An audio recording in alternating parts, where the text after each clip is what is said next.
And God used imperfect people all through the Bible. I have a whole chapter on how God uses imperfect people. I don't think that's the issue. It's just that they attack Donald Trump for everything. But, I go even beyond the Old Testament. I talk about prophecy. Now, who talks about prophecy except for Pentecostals and charismatics? Nuts like you and me. Never on this show. But let's start. Seriously, when we're talking about Trump, it's so complicated. It's like a Rorschach blot. People see what they want to see. And people repeat the same stuff over and over and over and over. And you realize that at some point, there's some people you can't have a conversation with. So I'm assuming there are people listening now with whom we can have a conversation. We can make some points. So when you say, for example, God chose Trump, right? What do you mean by that? Well, in a way, God allows all leaders, good and bad.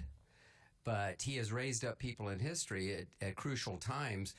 I believe in prayer. And there are a lot of people are praying that our country's going in the wrong direction, almost like we're in a crisis. And Donald Trump, for all his faults, and even though he's not exactly a choir boy, he's become our champion. And that's what we needed. We needed a champion to not back off every time they were attacked on the other side. And so here this unlikely person defends religious freedom, religious liberty, even religious liberty in other parts of the world. He made a fantastic speech, which I include in the appendix of the book. He made it at the same week he was at the United Nations.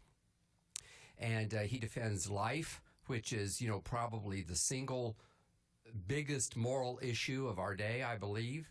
And he stands up to the bullies that criticize Christians. Even some of the evangelicals who are sort of left of center attack him and attack people like me who support him.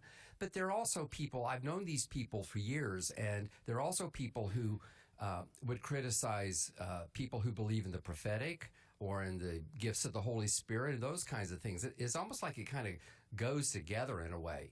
But there were prophecies, you can... they're not that well known. I document them. They were known in Christian circles. And I'll tell you that a lot of Christians are much more interested in what the Lord is saying, if somebody will help them sort out what that is, than what an op-ed is in some magazine or some website.